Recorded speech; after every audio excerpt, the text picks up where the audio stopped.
We all know celebrities, the larger-than-life figures ranging from sports athletes to movie stars, musicians, to influencers. Many categorize these stars using what's widely known as the Ulmer scale, ranking these talents on their overall success, accolades, and industry desirableness, typically giving out a rating from A to D. D being your run-of-the-mill reality TV show contestant, or a 5 seconds of fame internet meme personality, all the way up to A tier, which are your common household names. Think Dwayne "The Rock" Johnson, Madonna, Michael Jordan, all of which are indisputably proven within their respective fields as one of the most successful and well accomplished. But in recent years, there has been an influx of celebrities that have completely surpassed the A tier entirely and have entered a new realm of their own, developing fan bases so massive, so loyal, so crazed that it can almost be considered cult-like. But what if I were to tell you that the reason why these figures have reached such godlike status is the exact same reason why you love your self-assembled desk setup and Swedish meatballs?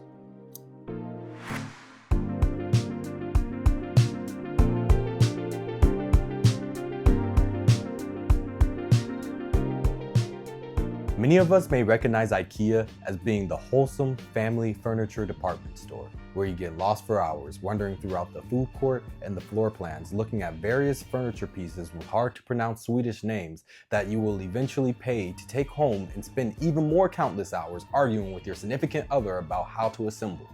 To most, it feels less like a store and more like an experience.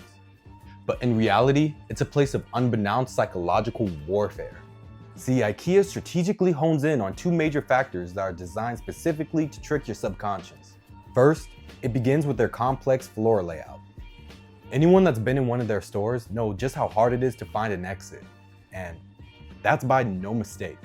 In fact, they purposely incorporate a maze-like floor plan into their stores with only one main entrance and exit, forcing their customers to walk throughout the entire store viewing more products and keeping them trapped inside for longer.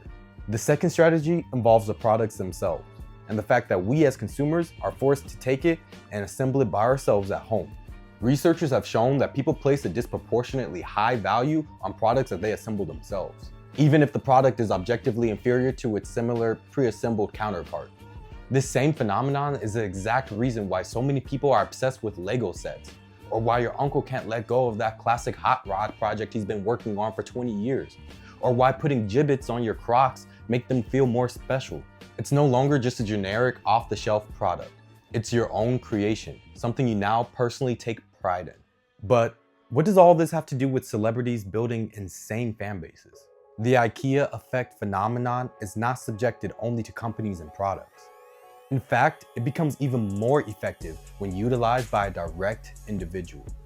You can only hold so much emotional attachment when it comes to your limited edition 10/195 Star Wars Republic dropship Lego set. Well, at least for most people.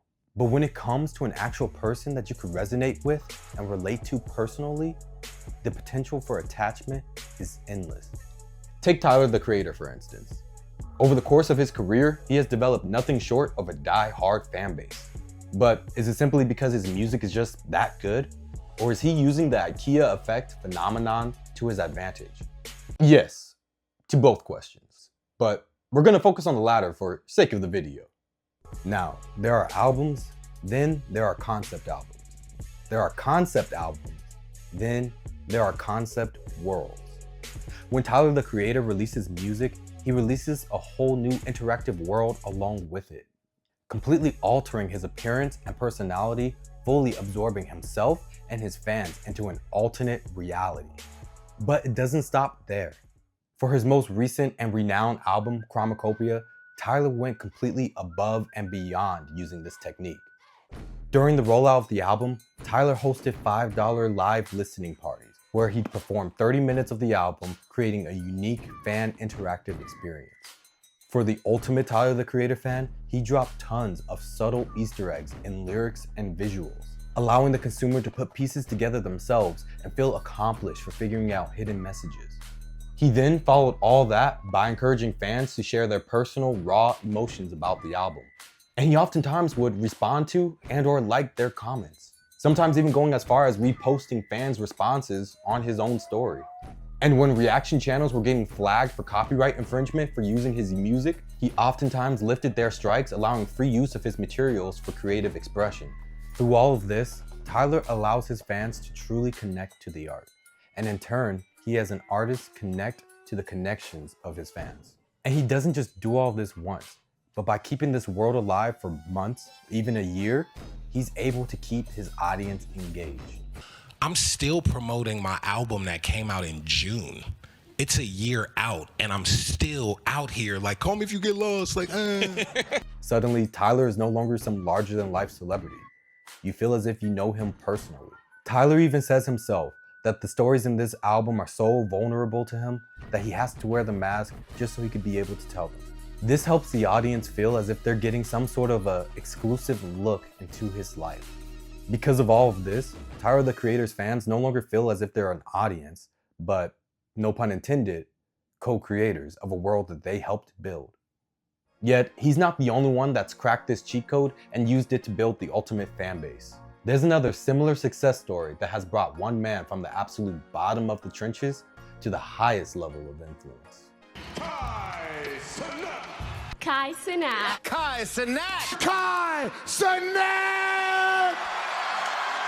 Now, I'm sure we could all admit that Cenat is extremely talented and entertaining. But then again, there are tons of talented and entertaining creators out there that will never reach the success levels of Cenat in their entire lifetime, yet alone at age 23. But remember, this is far more than just talent involved. It's psychological warfare. See, Kai always had a knack for a high energy audience engagement and interaction, even in his early days. But one day, being completely ahead of the curve, he decided to take things to a whole new level, which absolutely no one could have saw coming. And it has completely revolutionized content as we know it. I will now be streaming on Twitch! Twitch allowed Kai to take his extremely interactive personality and juice it up on steroids by combining it with immediate feedback from a live audience, serving as a perfect recipe for success. Twitch has allowed audience members to reach their favorite creators, have their comments read out loud in real time, and actually control the narrative of what they're watching. You pair this with consistency by streaming hours, day after day, and you're sitting on a gold mine. Kai himself very well understood this exact tactic and created one of the most successful events in internet history.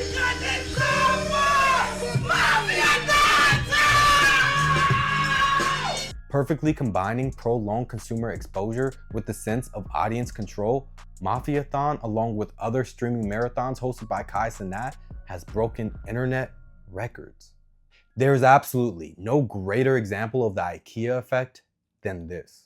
And the best part about this phenomenon is that it's not something only companies or celebrities can use to grow their audience. You can do the same by following these 3 simple steps. Step 1, draw engagement. Think of something that involves effort and invite your audience to participate. Encourage comments. Put out voting polls and quizzes.